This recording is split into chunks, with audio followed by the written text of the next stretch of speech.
Emma Caldwell arrived at the diner in a 10-year-old Honda Civic, wearing jeans from a discount rack and a sweater she had owned since college. The restaurant she chose served breakfast all day and had sticky menus. She ordered water and waited.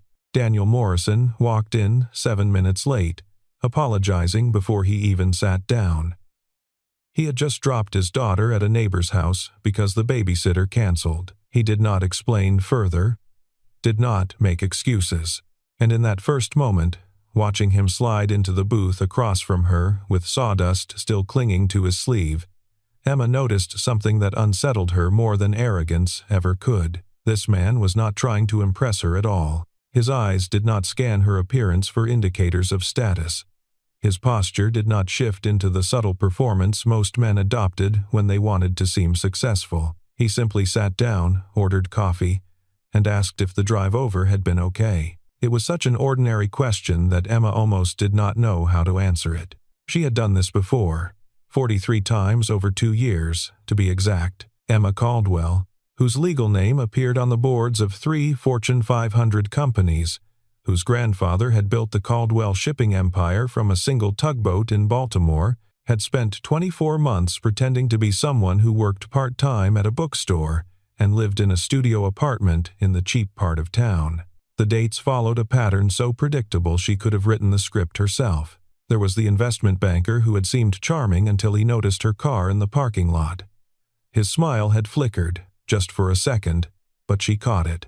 By the end of dinner, he was checking his phone every 3 minutes and excusing himself early with a story about an emergency at work. There was the architect who spent 2 hours explaining how he could teach her about wine, art, and culture, as though her apparent poverty was a deficiency he could correct. There was the tech entrepreneur who had asked her out 3 times, then ghosted her completely when she mentioned she could not afford the restaurant he had chosen for their 4th date. And then there were the ones who stayed, the men who saw her apparent lack of means as an opportunity.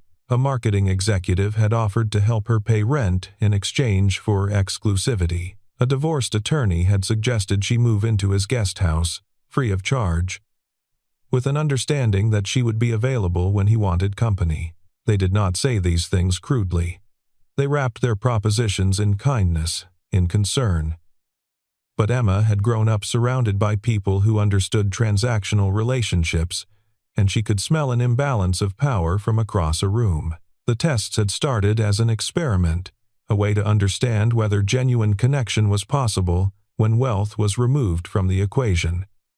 But 2 years in, Emma was no longer sure what she was testing for. She had compiled data on male behavior like a scientist studying a predictable species. She knew the tells, the timelines, the precise moment when a man's interest would shift once he calculated her apparent net worth. What she did not know was whether the pattern said something about men in general or about the specific type of man who would agree to date a stranger from a carefully curated dating profile. Her therapist had suggested, more than once, that the experiment itself might be the problem, that by approaching dating as research, Emma was ensuring she would never actually connect with anyone.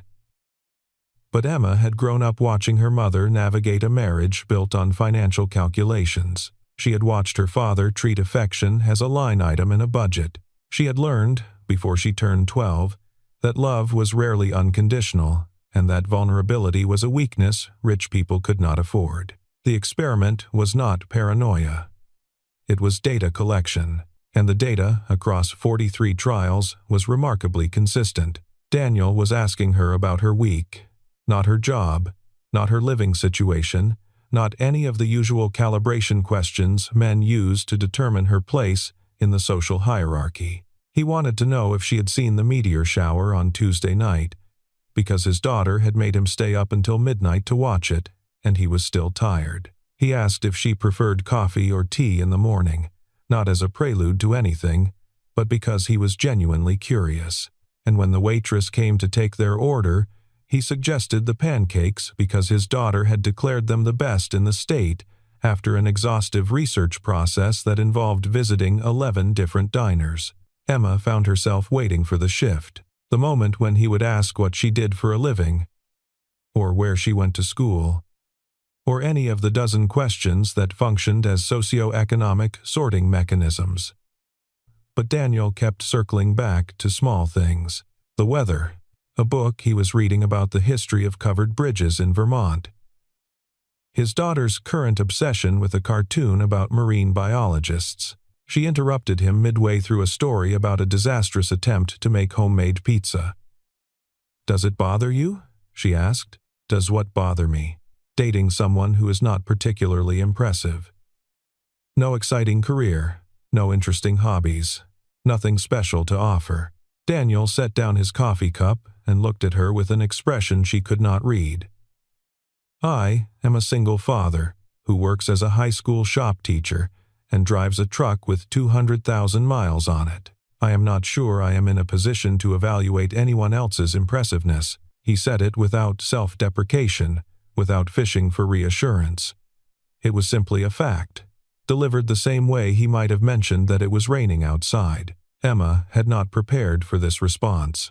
The silence between them stretched, but it was not uncomfortable. Daniel did not rush to fill it with chatter or boasts. He simply sat with the quiet, sipping his coffee, watching the other diners with a kind of patient attention that suggested he was rarely in a hurry. "My daughter thinks I should date more," he said eventually, as though continuing a conversation they had already been having. "She is 7. She has very strong opinions about everything. Last week she told me my haircut made me look like a sad potato." Emma felt her lips twitch despite herself. "Did you change it?" "I am still deciding whether to be offended or impressed by her honesty." He smiled, and it was the kind of smile that transformed his entire face, softening the tiredness around his eyes into something that looked almost like contentment. "I figure if I can survive her critiques, I can probably handle anything." The wallet test came during their second date at a farmer's market in the middle of October. The morning was cool enough for jackets, and the air smelled like apple cider and fallen leaves. Families wandered between stalls, selling pumpkins, homemade jam, and late-season vegetables. Children ran ahead of their parents, pointing at displays of gourds arranged like art installations. Emma had perfected this particular assessment over dozens of repetitions. She would pretend to drop her wallet near the end of an outing, making sure it fell open to reveal only a few crumpled bills and some change. The reactions varied. Some men pretended not to notice. Others made comments about budgeting. A surprising number offered financial advice, unprompted and condescending. One man had actually laughed, a small, dismissive sound that he probably did not even realize he made. Daniel picked up the wallet, closed it, and handed it back to her.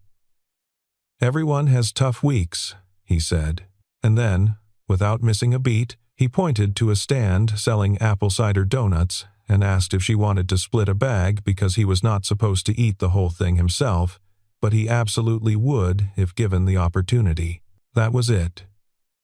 No lingering glance at the wallet's contents. No recalibration of his behavior. No offer to pay for everything, which in Emma's experience usually preceded an expectation of gratitude that could be cashed in later. He simply moved on, as though a person's temporary lack of cash said nothing meaningful about who they were. They walked through the market together, and Daniel pointed out things his daughter would have liked.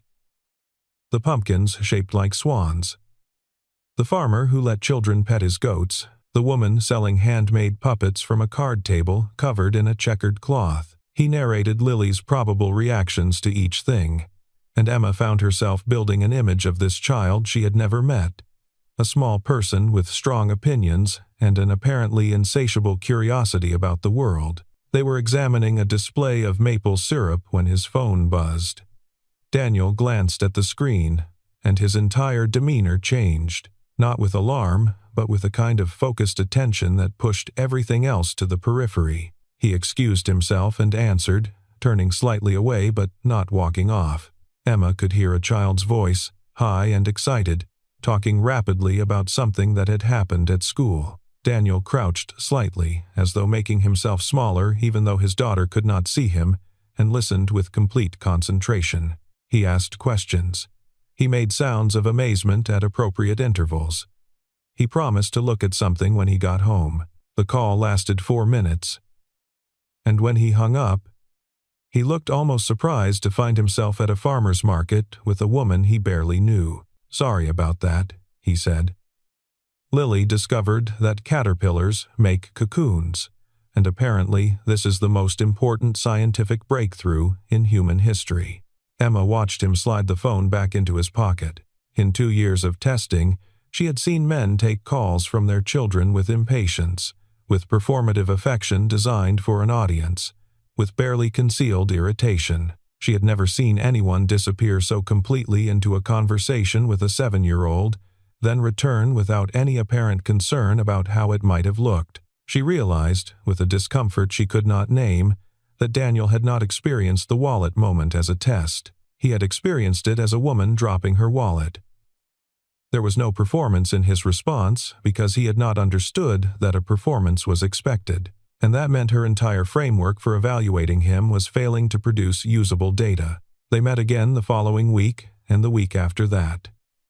Each time, Emma arrived with new tests prepared, subtle ways to probe his reactions to her apparent poverty. Each time, Daniel failed to notice that he was being examined. He talked about his daughter's school, about the challenges of teaching teenagers to use power tools safely, about his attempts to learn to cook meals that were not variations on pasta with red sauce.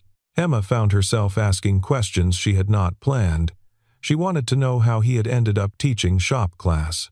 He told her about dropping out of an engineering program when his wife got sick, about taking the first job he could find that offered health insurance and predictable hours, about discovering that he loved watching students build things with their hands. She asked about his wife. He told her simply that she had died 4 years ago, ovarian cancer, diagnosed too late.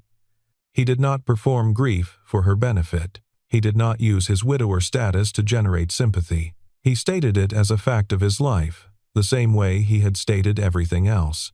There was something in the way he held the information, Emma noticed. Not hidden, but protected. Like a wound that had healed into a scar, still visible, but no longer bleeding. The first year was the hardest, Daniel said, unprompted. Not because of the grief, although that was terrible, but because Lily kept asking when Mommy was coming back, and I had to keep explaining something I did not understand myself. How do you explain death to a 3-year-old? Badly. He almost smiled. I told her that Mommy's body stopped working, like when a toy breaks and you cannot fix it.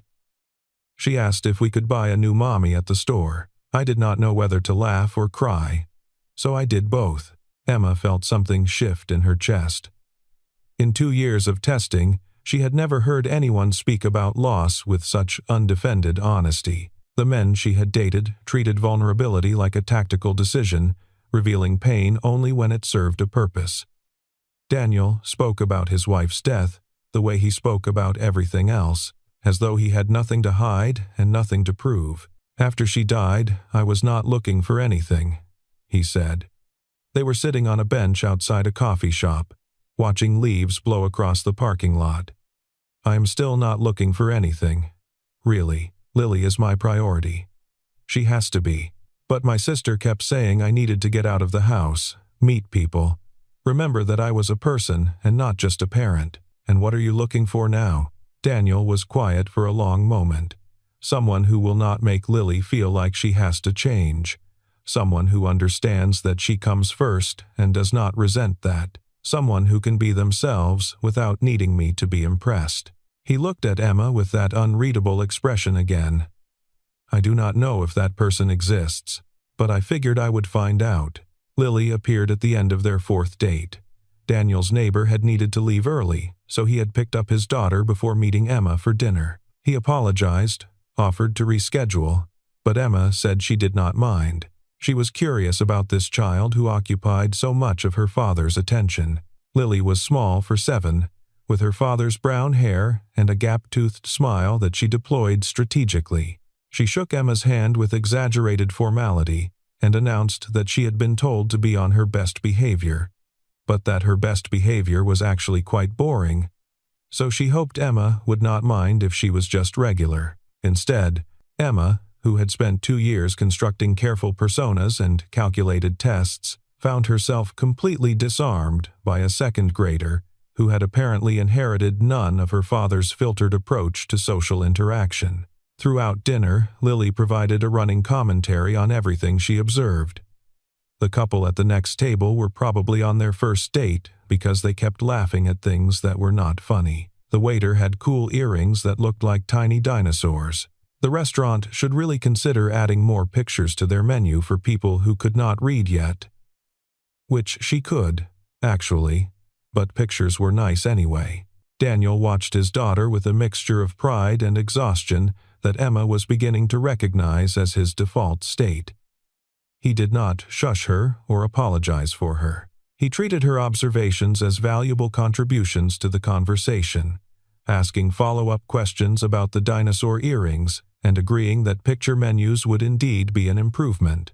By the time they finished eating, Emma had learned that Lily wanted to be either a marine biologist or a professional ice cream taster when she grew up, that she was currently mad at her best friend Sophie because Sophie had said dolphins were better than octopuses, which was obviously wrong, and that she thought Emma had nice eyes because they looked like the chocolate chips in her favorite cookies. "I hope that was a compliment," Emma said. "The highest compliment," Daniel confirmed. "She is very serious about chocolate chips." By the 5th date, Emma had begun to dread her own tests.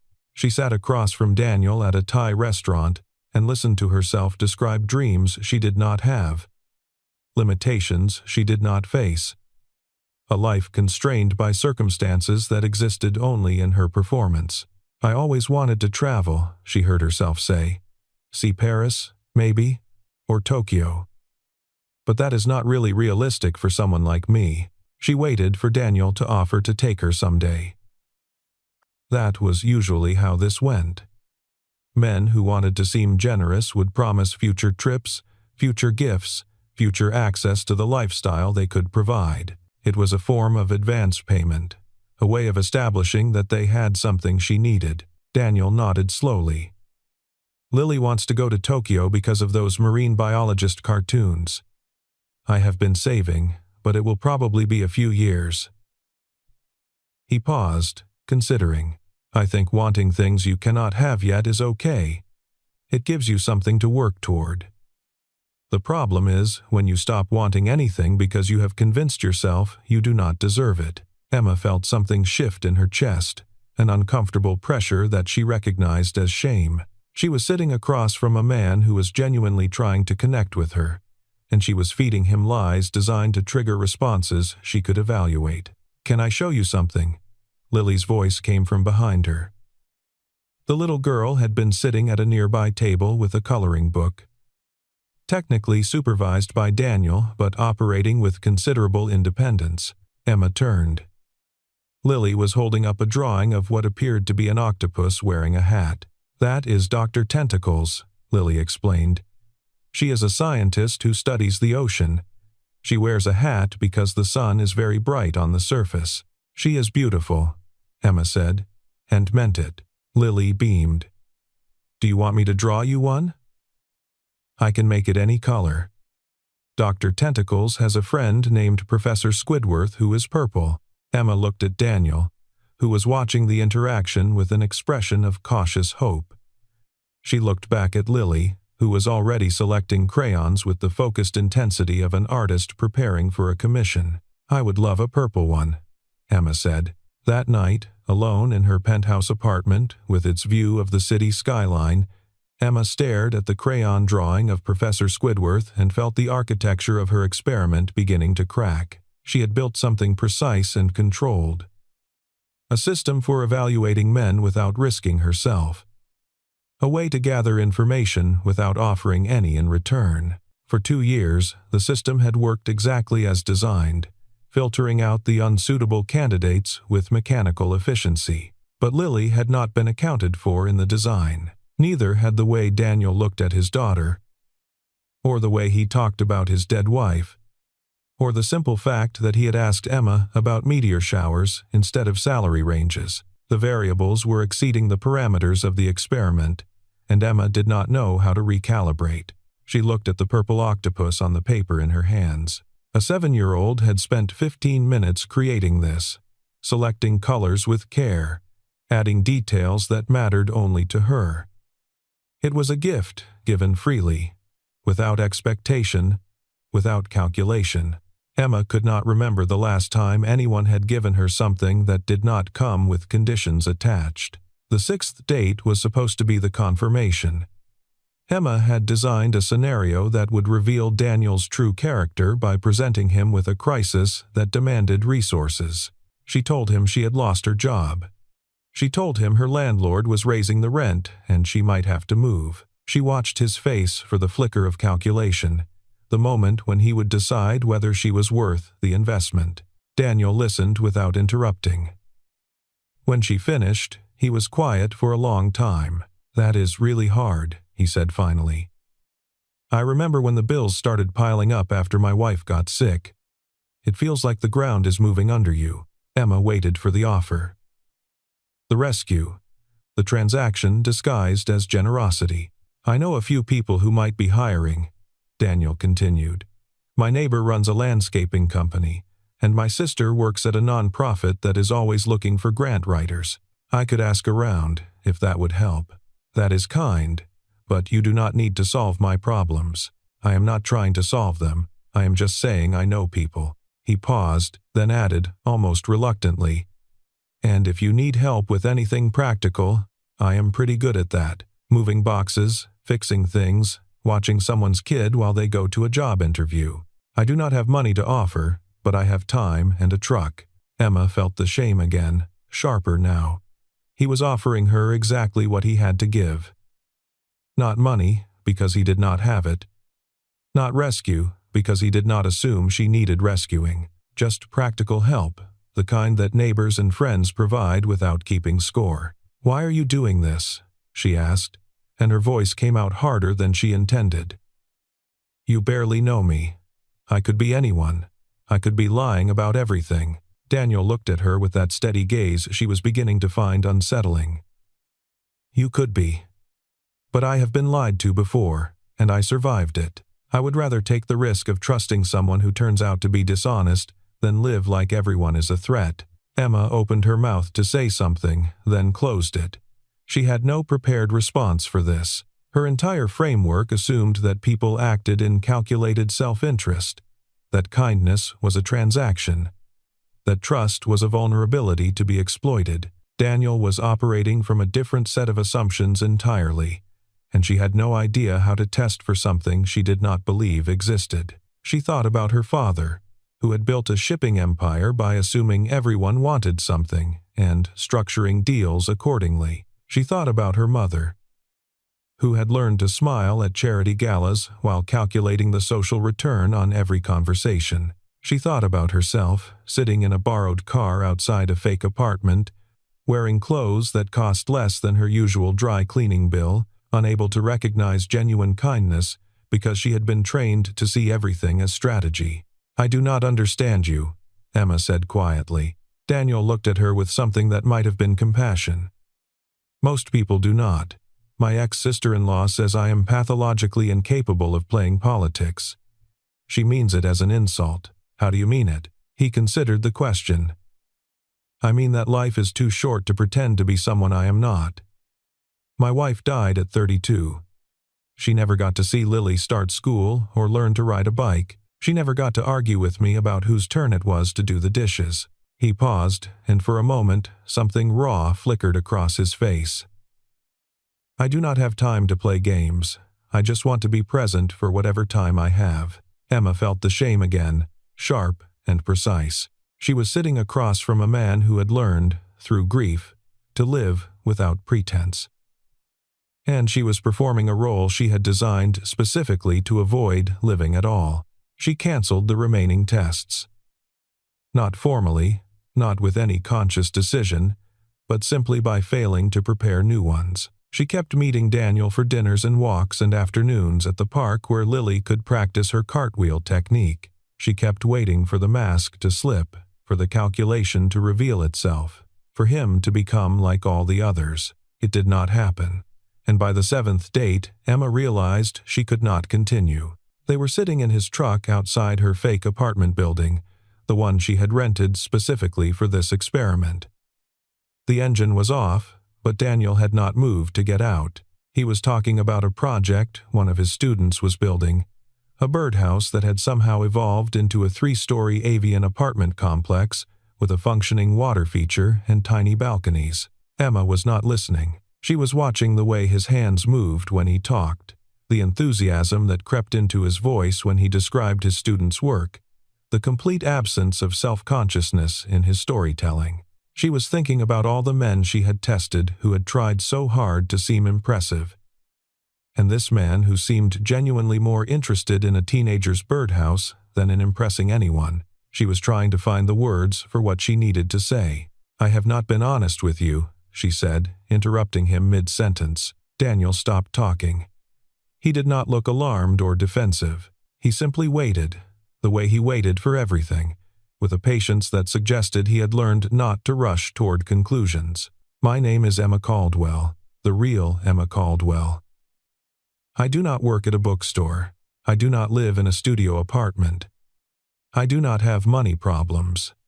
She paused, watching his face for a reaction. "My family owns Caldwell Shipping. I am worth more than $400 million. The silence stretched. Outside the truck, a streetlight flickered on, casting orange shadows across the dashboard. Daniel's expression did not change, but something behind his eyes shifted, a door closing quietly. "I have been testing you," Emma continued, unable to stop now that she had started. "For 2 years, I have been going on dates pretending to be poor, watching how men react. Most of them fail. They are condescending or dismissive, or they try to leverage my apparent need into some kind of advantage. And me? You have been different. You have not tried to rescue me or patronize me or leverage anything. You have just been yourself." Daniel nodded slowly, processing. When he spoke, his voice was flat. Was Lily part of the test? The question hit Emma like a physical blow. She had not expected it. She had prepared for anger, for accusations of manipulation, for demands to know what gave her the right to experiment on people. She had not prepared for him to go immediately to his daughter. "No," she said quickly. "Lily was never part of any test. I would never. But you met her. You spent time with her. You let her draw you pictures and tell you about her cartoons and ask if you would come to her school play." Daniel's voice was still flat, but there was something underneath it now, a protective edge that Emma recognized from watching him with his daughter. She is 7 years old. She does not understand that adults sometimes pretend to be people they are not. Emma had no response. She had constructed elaborate justifications for her experiment, reasoned arguments about the impossibility of authentic connection in a world structured by wealth and power. But she had not considered the collateral damage. She had not thought about a 7-year-old who might have started to hope for something. "I am sorry," she said, and heard how inadequate it sounded. Daniel was quiet for a long moment. Then he said, "I think you should go." Emma nodded and reached for the door handle. Before she opened it, she turned back. "For what it is worth, you passed. You were the only one who passed." "I was not trying to pass anything," Daniel said. "I was just trying to get to know someone." He did not watch her walk away. Emma spent 3 weeks replaying the conversation. She analyzed Daniel's reaction, the way she had analyzed dozens of failed dates, looking for the tells, the self-interest, the hidden calculation. She found nothing. He had not been angry that she was rich. He had not been excited about her wealth. He had been hurt that she had potentially hurt his daughter. That was all. She called her sister, who worked as a therapist in Boston and had spent years listening to Emma justify the experiment without ever quite endorsing it. "Let me understand," her sister said. "You found a man who treated you well, regardless of your apparent circumstances. He was kind, genuine, attentive, and prioritized his daughter above all else. And your response was to reveal your deception and then leave. I had to be honest. You had to be honest 2 years ago, before you started lying to dozens of people. Honesty now is just damage control." Emma did not have an answer for that either. She thought about her childhood, about watching her parents perform affection at charity galas while barely speaking at home. She remembered being 8 years old and asking her mother why she smiled differently at parties than she did at breakfast. Her mother had explained, with the patience of someone teaching a necessary skill, that different situations required different faces. She thought about her first serious boyfriend, a Harvard MBA who had proposed with a ring that cost more than most people's cars, and then negotiated a prenuptial agreement that treated their marriage like a corporate merger. She remembered sitting across from his lawyer, listening to clauses about asset protection and infidelity penalties, and realizing that she was not being offered love. She was being offered a partnership with attractive terms. She had built the experiment to prove a hypothesis. That genuine connection was impossible when wealth distorted the equation. But sitting alone in her penthouse, surrounded by art she had purchased because advisors said it would appreciate, she realized that she had also built it to protect herself. As long as she was testing, she was not vulnerable. As long as she was evaluating, she was not investing. The experiment had allowed her to go on 43 dates without ever really being present for any of them, except for Daniel. Daniel had somehow slipped past her defenses by refusing to play the game she had designed. He had treated her apparent poverty as irrelevant and her actual presence as interesting. He had asked about meteor showers and pancakes and covered bridges. He had not tried to impress her or rescue her or calibrate his behavior to her perceived status. He had just been himself, and when she had revealed the deception, his only concern had been for his daughter. "If you have to test someone to trust them," Daniel had said, "then maybe you are not ready to love them yet." Emma turned the sentence over in her mind, examining it from different angles. She had heard it as a criticism at the time, a rejection of her entire approach. But maybe it was something else. Maybe it was an observation about a condition that could be changed. She found him at Lily's school play. It was a production about the water cycle, performed by second graders in costumes made from painted cardboard and crepe paper. Emma sat in the back row, hoping not to be noticed. But Daniel saw her as soon as she walked in. He did not approach her during the performance. He watched his daughter deliver 3 lines about evaporation with an intensity that suggested the fate of the world depended on her pronunciation. He applauded with both hands when she took her bow. He took 17 photographs, none of which would probably be in focus.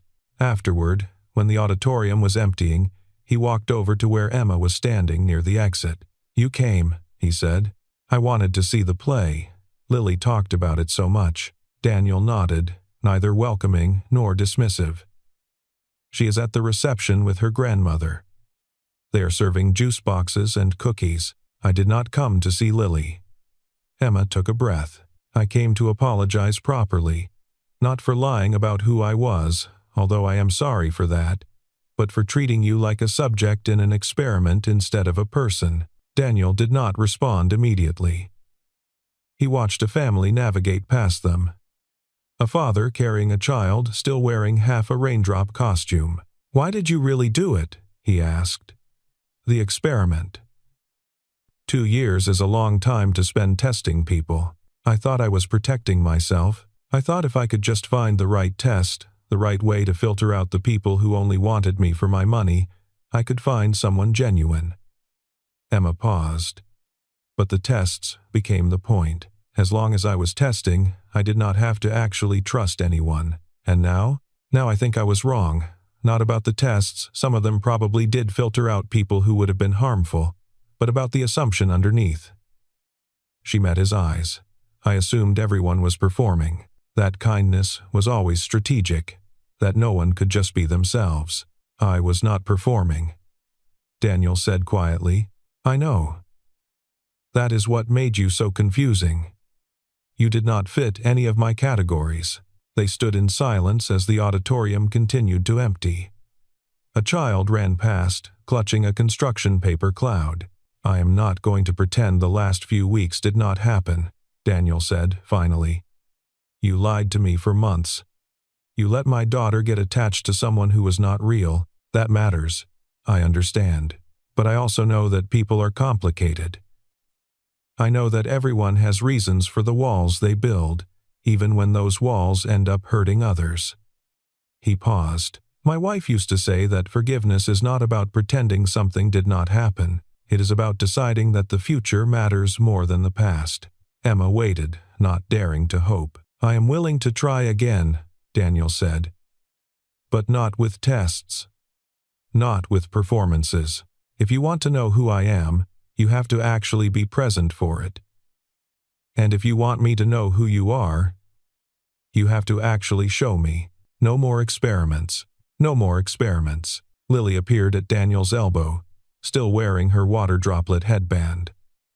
"Emma, did you see me?" I said my lines perfectly, except I forgot the part about condensation, but Miss Martinez said it was okay because the audience did not know anyway. "You were magnificent," Emma said, and meant it.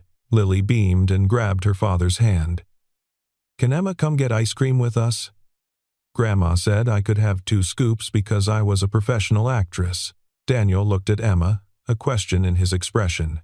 "I would love ice cream," Emma said.